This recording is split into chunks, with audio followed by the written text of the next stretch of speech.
नमस्कार मित्रों, स्वागत करता हूं आज मैं आपको अपने चैनल पर। कैसे हैं आप सब? कामना करता हूं अच्छे होंगे, स्वस्थ होंगे, मस्त होंगे और धन लाभ कर रहे होंगे। मित्रों, आज मैं सुनाने जा रहा हूं आपको करवा चौथ की पौराणिक व्रत कथा।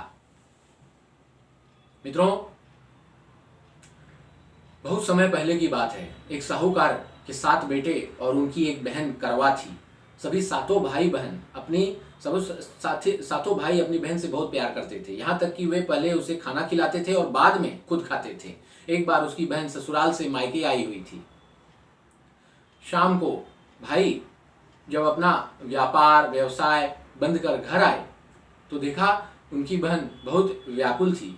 सभी भाई बहन खाना खाने बैठे और अपनी बहन से भी खाने का आग्रह करने लगे, लेकिन बहन ने बताया कि उसका आज करवा चौथ का निर्जला व्रत है और वह खाना सिर्फ चंद्रमा को देखकर, उसे अर्घ देकर ही खा सकती है।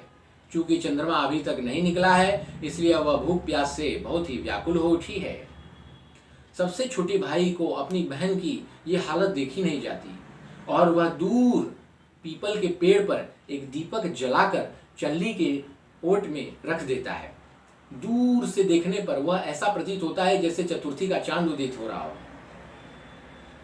मित्रों, इसके बाद भाई अपनी बहन को बताता है कि चांद निकल आया है बहन, तुम उसे अर्घ देने के बाद भोजन कर सकती हो। बहन बहुत ही खुश हो जाती है।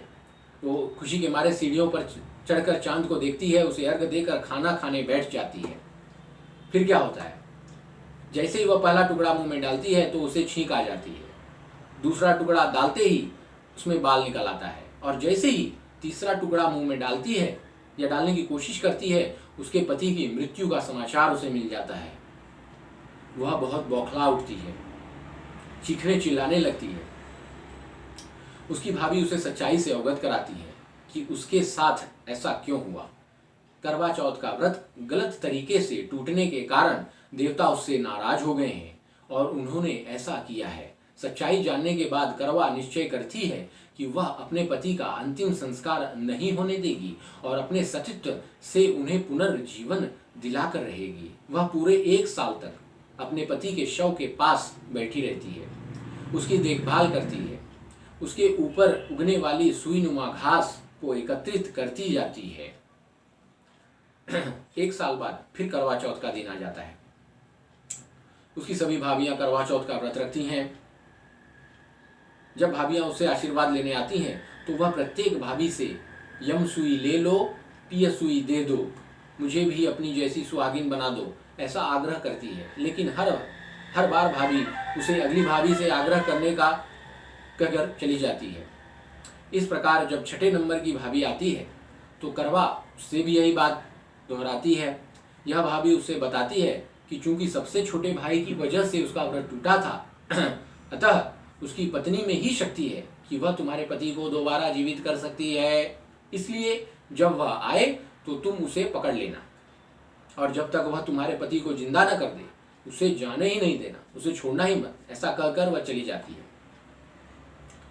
सबसे अंत में छोटी भाभी आती है। करवा उनसे भी सुहागिन बनने का आग्रह करती है, लेकिन वह टाल मटोली करने लगती है छोटी बहू। इसे देख करवा उन्हें जोर से पकड़ लेती है और अपने सुहाग को जिंदा करने के लिए कहती है। भाभी उससे छुड़ाने के लिए नोचती है, खसोटती है, लेकिन करवा बिल्कुल भी नहीं छोड़ती है। अंत में उसकी तपस्या को देख भाभी पसीज जाती है और अपनी छोटी उंगली को चीरकर उसमें से अमृत उसके पति के मुंह में डाल देती है। करवा का पति तुरंत श्री गणेश कहता हुआ उठ बैठता है। इस प्रकार प्रभु कृपा से उसकी छोटी भाभी के माध्यम से करवा को अपना सुहाग वापस मिल जाता है।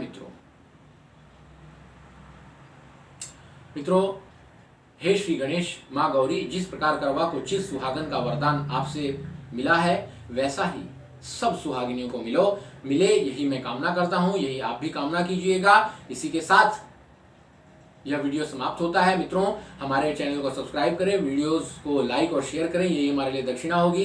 और हमारा वीडियो कैसा लगा कमेंट बॉक्स में जरूर लिख करके बताएं। अगर आप कुंडली का विश्लेषण करवाना चाहते हैं, कुंडली के बारे में कोई भी जानकारी प्राप्त करना चाहते हैं या आपके जीवन में कोई समस्या है जिसका आप समाधान आप निवारण चाहते हैं तो ज़रूर से ज़रूर नीचे दिए हुए व्हाट्सएप नंबर पर हमें संपर्क करें। आपकी सारी समस्याओं का समाधान सरल व सटीक और अचूक उपाय दिया जाएगा और निवारण किया जाएगा। मित्रों इसी के साथ मैं हूं आचार्य राज पांडे। मुझे इजाज़त दें, मिलूंगा मैं आपसे अगले वीडियो में। तब तक के लिए नमस्कार।